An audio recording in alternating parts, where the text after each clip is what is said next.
Occupational English Test. Practice Test 1. Listening Test.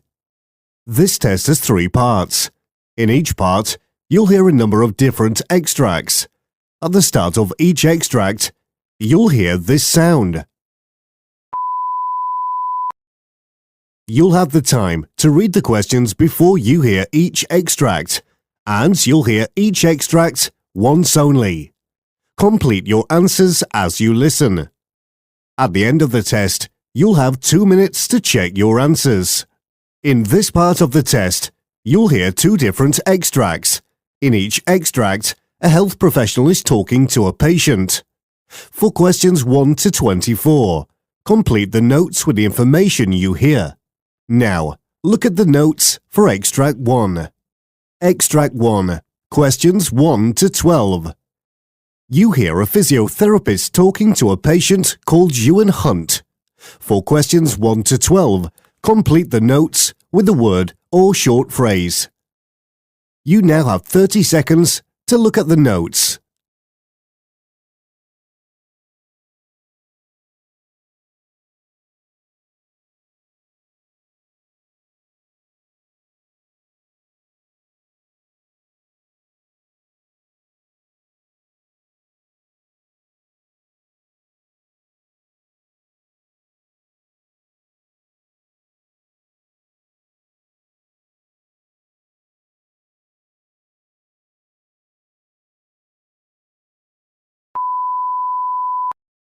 Hi there, Mr. Hunt. It's good to see you again.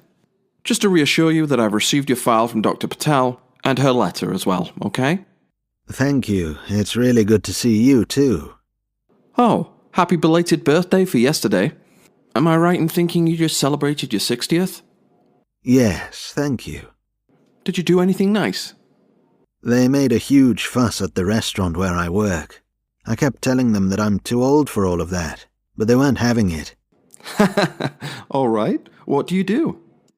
I'm head chef of an Italian on Maple Street. We serve authentic cuisine. You should try it. I might do just that. So, you've been referred to me to help you manage your condition, and it says here you've been experiencing quite a few symptoms, is that right? That's right. I've got COPD, probably from all that lighting up I do all the time. I told Dr. Patel about the coughing already, but I suppose the main thing is that it happens a lot more now.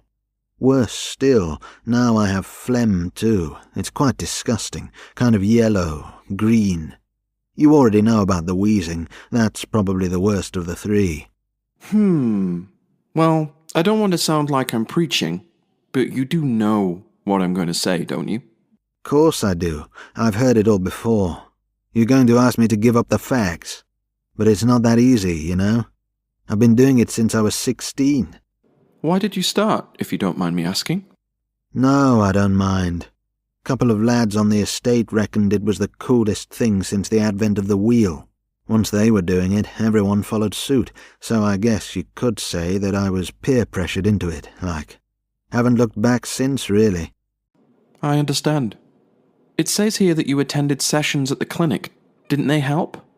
It wasn't sessions. I actually went to a special smoking cessation clinic in Finland for a bit. Cost a pretty penny too, but at the end of the day it didn't work. Sorry to hear that. I'm trying to think of the best way to help you now. What's your day-to-day like? Really, I'm mostly fine. I suppose that I do have one gripe. I get a bit breathless and I'm finding it hard to keep up my social life. I've always found the rush at work difficult, like when diners come in on the evenings and the weekend and everything in the kitchen is intense.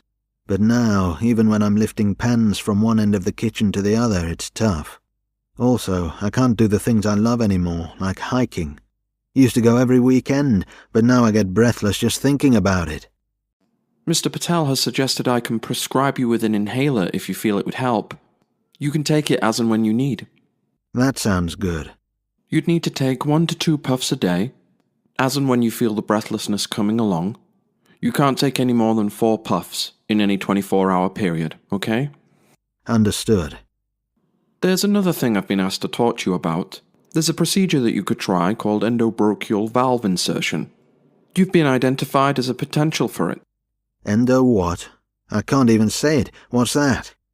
It's a relatively risk-free procedure to insert a tiny valve into your lungs. I think I'll pass on that one if you don't mind. You hear all kinds of horror stories of people dying on the OR table these days, especially now that our hospitals are so stretched for staff. Not a problem.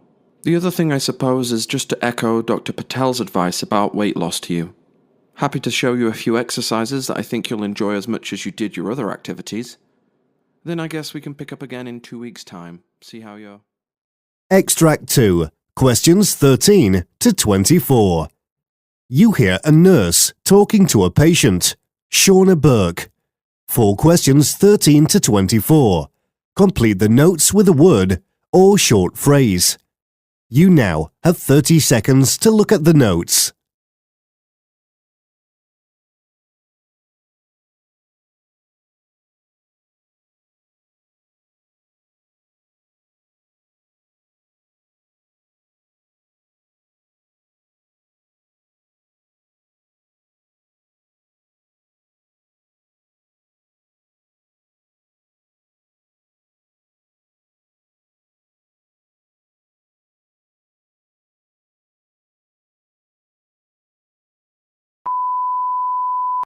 So, I've been told that you're particularly worried about your general health of late, mainly because of your job. Is that correct? Yes, it is, Doctor. I'm 28, and as a model, that's practically near retirement. It's so important for me to look my best for shoots and commercials, but I've been noticing weird things happening on my face that I thought I'd get checked out. When you say weird things, what do you mean? Like this, these dark shadows on my eyes, especially on the lid. It's really wearing me out. I've been feeling this way, this extreme tiredness, for as long as I can remember now, and it's not just my mood. I've lost a lot of weight recently too. I know what you're thinking, it's every model's dream. No, I wasn't thinking that. A lot of women would give me a slap if they knew I was having a moan over losing 20 kilos in a month without even trying. But you know what? I'd give my right arm to go back to my normal look. Fresh-faced, bright eyes. Right now, I look a right state. I don't think that at all, Miss Burke, but I would like to investigate this for you. It's possible that you've come down with something, and I'd like to give you some treatment and get you back to your normal self, okay? Thank you. Would you tell me when you started noticing these symptoms? I really don't know. I've been working a lot lately. Been booking a lot of domestic work in London and sometimes overseas too. When I got back from France last month, on or around the 11th I think, I just found my day-to-day just that much harder. For example, I usually love the hustle and bustle of my job, the last-minute calls, the late nights, and the constant after-parties. I just jump in the Merc and away I go. But recently I've been finding it super tough to drive. I thought maybe it's because I'm on the other side now, but it's more than that. When I'm behind the wheel, I feel a little spaced out, like disoriented, not knowing where I'm going or how I'm going to get there. You're looking at me like I've grown another head. I must sound so silly. Not at all. I'm just thinking about what you've told me, how best I can help. Do you know if anyone in your family has been through anything like this? Not that I know of. Okay, you mentioned that your job can be very social. Do you smoke or drink? I don't smoke, and I only drink when I'm out with people I know and trust. There are way too many scary stories of handsy photographers for me to get plastered with people I don't know. Sounds like you've got a really good head on your shoulders there. Now, Miss Burke, I have to ask, because there's no indication on your personal medical history either way, but because you mentioned drastic recent weight loss, would you tell me about your diet? Sure. I eat pretty well, if that's what you're wondering. I'm vegan, and so my diet is pretty healthy. I will occasionally eat out at a Frankie and Benny's, for example, but you wouldn't catch me dead at a McDonald's. I've managed to stay off junk food since I was very little. I used to be bulimic when I was 14, but after the counselling, everything is okay, and I've had what I think is a really healthy attitude to food. I'm glad to hear that. So, any idea what's wrong with me, Doc? We'll need to run some tests to confirm things, Miss Burke. I don't want to say anything that I'm not sure of. We'll run a blood test today, and I'll call you in for others within the week, after we've received the results. In the meantime, I'm worried that you're not getting enough sleep. Do you think you could set up and stick to a routine? Like a sleep schedule? Yes, I've done that before and it actually worked. I'm glad to hear that. At least that would help you get some well-earned rest while we're trying to get to the bottom of all of this. That is the end of Part A.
Part B.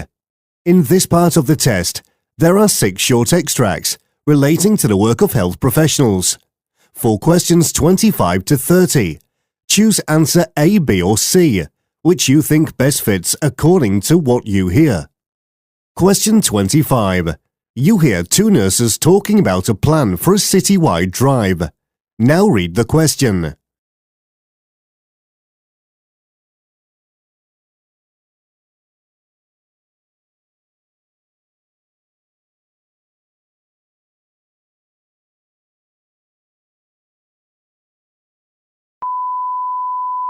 In order to commemorate World AIDS Day, Marvin asked that we organise a citywide drive. Wow, that sounds exciting. So what exactly do we have to do? It's not actually a drive in a car, is it? No, the 2 main goals are to test and educate. So I thought we could visit some local colleges, universities and businesses. We could host info sessions and a Q&A. Then we could follow it up with some voluntary tests and or impromptu counselling if need be. I'll check my inventory for disposable test needles. How about you work on PowerPoint slides for the presentation? I'll get right on that. It should be done within the next few days, hopefully, leaving me with enough time to work on what I'm actually going to say to the crowd during these World AIDS Day info sessions. Gosh, it's such a buzz connecting with our local community like this.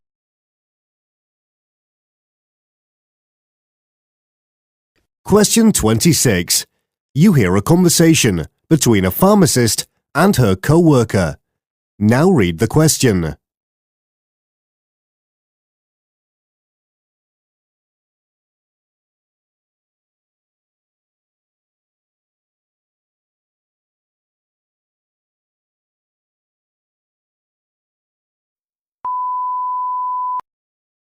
Would you please help me sort these medications? Some of them have expired and now they're all mixed up.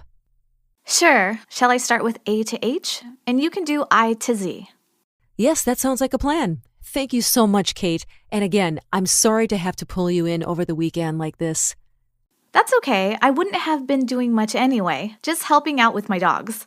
One of them had a nasty fall and we've had to get her a new collar. Oh, ouch. You haven't left her alone, have you? No, my partner's looking after her whilst I'm here. I know it's urgent and that we're short-staffed. What with Luis not being here again and all.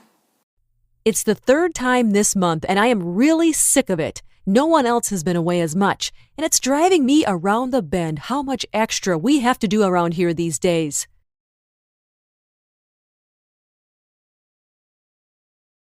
Question 27. You hear a team briefing where overall performance is being highlighted. Now read the question.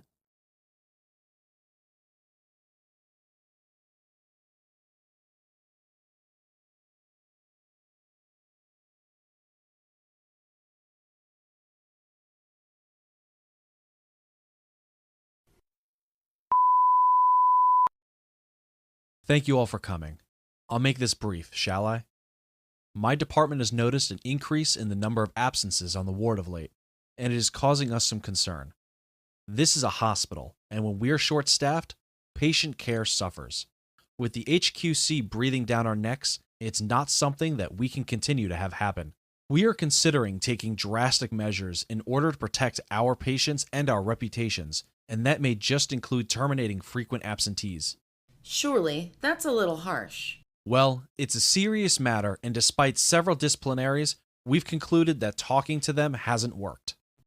If I may offer a suggestion, I think that right now, it's a little too easy to take leave. What do you mean? Well, at the moment, we download a form off the internet and submit it to our line managers. Perhaps if it were a little more difficult, we'd have better luck. Fine. I'll see if we can alter the current procedure slightly, and if that doesn't work, then we'll need to move to a plan B.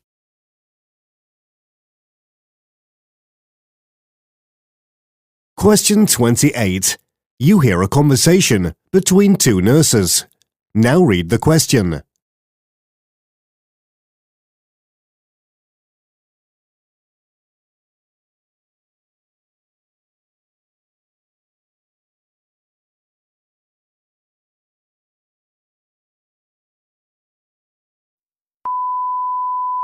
Still here, are you, Linda? Yes, I am. I'm on the graveyard shift tonight, Bobby. You're done now, aren't you? Yeah, just finishing up some of my documentation from earlier, and then I'll call it a night. Just so you know, Bed 5's getting a little angsty about later. He's worried about how he won't be able to drift off again. Can you blame him? He's really had a rough time this week. Wait, is he the hemophilic patient or the one with diabetes? Mr. Wilson's diabetic. He'll need his insulin topping up, but that won't be until morning now. What time will you be doing the next round? Midnight. Okay, that's good. Please make sure you remember to disconnect Mr. Wilson's saline drip before then, otherwise he'll be fussing into the early hours. He's been assessed several times today, so he won't need any more of those, but everything else on his care plan needs to be attended to. Got it. Thank you.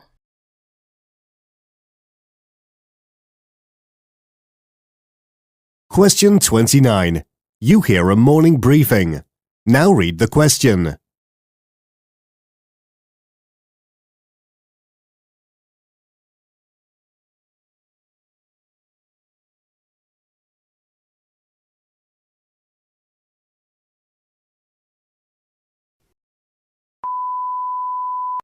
All right. Today we need to address some serious problems in this department. I don't know where to start, really. We've got so much that we need to remedy that it'll take weeks, if not months, to get us where we need to be. Ideally, we'll be able to increase the number of personnel devoted to the tasks we're working on, such as clearing up all the post-discharge paperwork that we've got piled up. However, I don't know if we'll be able to change people's job roles at such short notice. Never mind the fact that all of the larger rooms that will be able to accommodate large teams are all located on the other side of the ward. If anyone finds that they have a couple of hours spare this or next week, please make sure that you get in touch with either myself or Carla, okay?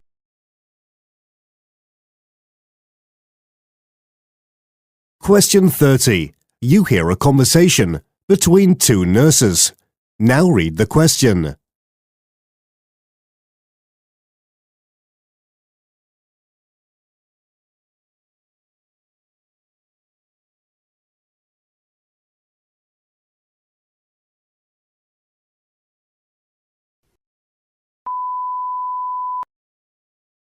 Are you coming to the school later?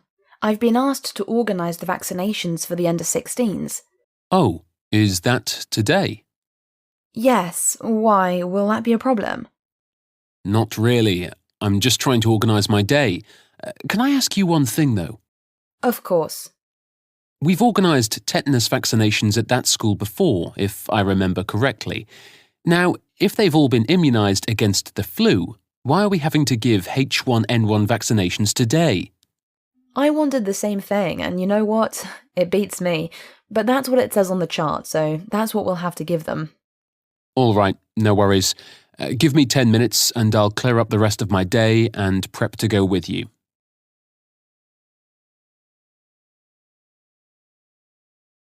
Part C. In this part of the test, you'll hear two different extracts. In each extract, you'll hear a healthcare practitioner talking about aspects of their work. For questions 31 to 42, choose answer A, B or C, which you think best fits according to what you hear.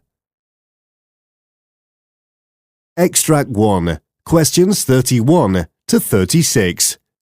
You hear dietitian Catherine Weston delivering a presentation on diabulimia. You now have 90 seconds to read questions 31 to 36.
Hello, my name is Catherine Weston and I'm a dietitian with a keen interest in a little-known condition called diabulimia. The name is derived from a mixture of diabetes and bulimia, as it describes the situation where type 1 diabetics develop the behavioural characteristics of the aforementioned eating disorder. As insulin restriction is a significantly more dangerous act than calorie purging, the sooner something can be done about the countless lives being lost because of diabulimia, the better. To put things in context, it is estimated that approximately 400,000 people in the UK are living with T1. Whilst the exact number of people living with diabulimia is unknown, alarmingly up to 40% of sufferers, who are mainly female, aren't taking enough insulin to survive. With that acknowledged, it would be remiss not to mention that those affected are not exclusively women. A recent German study suggests that 11.2% of boys aged 19 and under are intentionally depriving themselves of insulin in a drive to be thin. Yet, despite the widespread reach of this condition, it is not as visible as other similar disorders, such as anorexia or bulimia nervosa. Part of the reason the condition is so low profile is the fact that the condition is not a recognised medical or psychiatric term, but rather it highlights the practice of reducing or eliminating insulin in a bid to lose weight. As diabetes sufferers cannot produce insulin but need it in order to survive, the practice of restricting their intake with the aim of losing weight is incredibly dangerous. Sufferers run incredibly high blood sugars, which has the potential to produce multiple irreversible diabetic complications. This can include neuronal, retinal and renal damage. The most common symptoms of the disease include irritability, decreased concentration and motivation, and diabetic ketoacidosis, all of which are analogous to diabetes. Rather eerily, by making the decision to cease treatment, sufferers are essentially turning the clock back on their condition. I do a lot of work with Diabetes UK in order to raise awareness of the signs and signals of diabulimia with friends and family of people with insulin-dependent diabetes mellitus. This type of outreach work was sparked by the many case studies of young people whose lives have been claimed by the disease. One such account is of the life of Amara, a 27-year-old who took her life after battling with the disease. Typically of people with the condition, Amara developed an unhealthy preoccupation with food. She also became increasingly uncomfortable taking her daily medication, comparing injecting her insulin to injecting fat into her body. Her sporadic insulin restriction then became a greater feature of her life. The unhealthy obsession with her diet led her to the discovery that despite not lowering her food intake, because she had drastically reduced her medication, she was losing weight. The weight loss is a result of the body cells failing to absorb blood sugar, with the consequence of prolonged elevated blood sugar in the individual. This causes the organs to be saturated in glucose. Amara was found dead, having taken her life after a futile years-long struggle with diabetes. Her death highlights the crisis for the medical and diabetic communities, neither of which have the resources or systems of care in place to support such a nuanced disease. In fact, such tragic consequences are so severe and such stories are so tragic that early detection is a governmental priority. NHS England's clinical team have been involved in producing the NICE guidelines on eating disorders, devoting part of the report to managing people suffering from an eating disorder and diabetes concurrently. The guidelines have been distributed nationally in a bid to tackle the illness. Furthermore, the organisation is integrating psychological services with GP practices by placing 3,000 new mental health therapists and surgeries. In addition, other private and charitable organisations are also keen to play their part. A prominent example includes Jacqueline Allen, founder of national charity Diabetics with Eating Disorders. Allen is presently campaigning for the omission of insulin for weight loss purposes to be recognised as a mental illness. The theory is that increasing the condition's visibility, it will become easier to engage multidisciplinary teams, including endocrinologists, mental health professionals and specialists like myself who specialise in the condition, to provide a 360-degree treatment service. Until that is achieved, however, the road to medical and psychological recognition continues.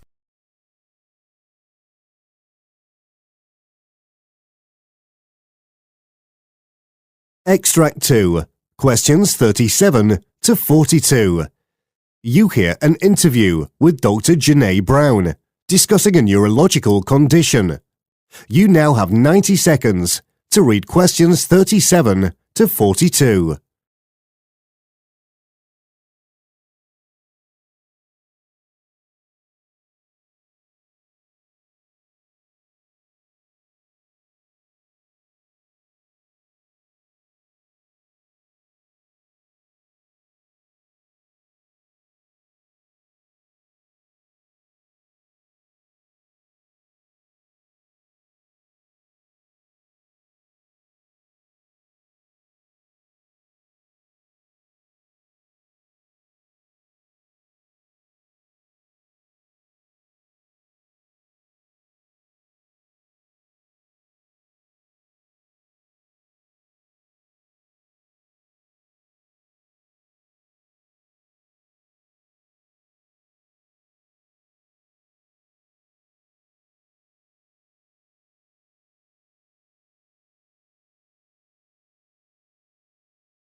Welcome to the Health Matters podcast.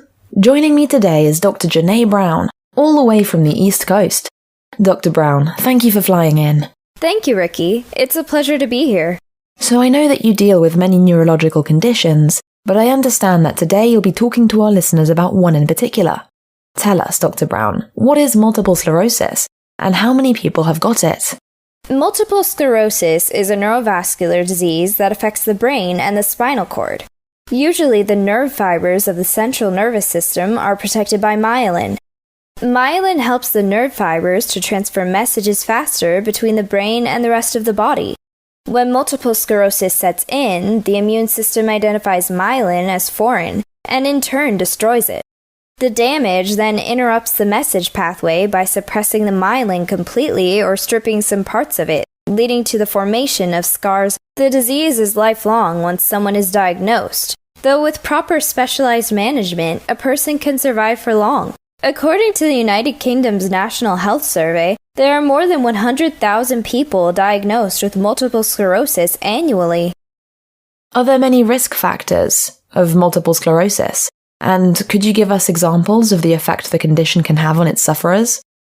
Yes, there are several risk factors that are associated with multiple cases of sclerosis, such as gender, family history, geographical location, lifestyle, and vitamin D deficiency, among others. When the diseases are in one person in the family, the risk of passing the genes to the children is very high. Also, women are at a higher risk of developing MS. The risk is made higher due to the hormonal differences. Furthermore, in areas that are further from the equator, the risk of developing the disease is high in the regions that are more than 40 degrees. The condition affects people of all ages, but most people are diagnosed between the ages of 20 to 50 years old. In terms of lifestyle, smoking is also associated with the formation of multiple sclerosis, although admittedly more research is required in order to clarify the reason for this. What are the main effects of MS? MS affects the whole body depending on the nerve that is affected. Different nerves innervate different parts of the body. The main symptom is weakness or numbness in one or more limbs. This usually occurs on either side of the body or trunk, one at a time. When the optic nerve is affected, the patient may have prolonged problems with double vision accompanied by extreme pain. The person might also lose sight in one eye with time. The patient may experience Lhermitte's sign, that is a feeling of electric shock sensation around the neck during movement, as well as when one bends the neck forward. The patient may also present with a problem with their gait or body coordination. Fatigue and dizziness may also be a problem. When the nerves innervating the speech center are affected, the patient may develop slurred speech. The gastrointestinal function can be changed, as well as bladder function, especially incontinence problems. Would you tell us a little bit about the diagnosis procedure? Early diagnosis is preferable, Ricky, before the treatment of multiple sclerosis. Diagnosis methods range from laboratory tests and imaging tests such as magnetic resonance. For laboratory tests, the spinal fluid is tapped and taken for culturing and sensitivity. The liquid is drawn after lumbar puncture and carried out using sterilized equipment. This helps in knowing whether the cause is due to infection or not. Imaging helps in understanding the extent to which the disease has affected the nerves, especially within the brain. It's all so fascinating. So, Dr. Brown, would you talk to us about the treatment options, what they are and their main aims too? Yes. MS is chronic, and treatment options mainly involve management of the symptoms. The goals of treatment revolve around ensuring that patients recover from attacks as well as recurrent situations, as well as slowing the speed at which the disease progresses. For the treatment of seizures, the patient can be given corticosteroids and plasmapheresis can be done too. Corticosteroids reduce the inflammation of nerves. Examples include oral prednisolone and methylprednisolone, given through the vein. The process is mostly used in severe cases of the disease, especially when the symptoms are not improving through use of steroids. Beta interferons can also be used primarily in the relapsing-remitting stages of the disease when it is still aggressive. Furthermore, other medication like this can be used in various stages of the disease. That is the end of Part C. You now have 2 minutes to check your work.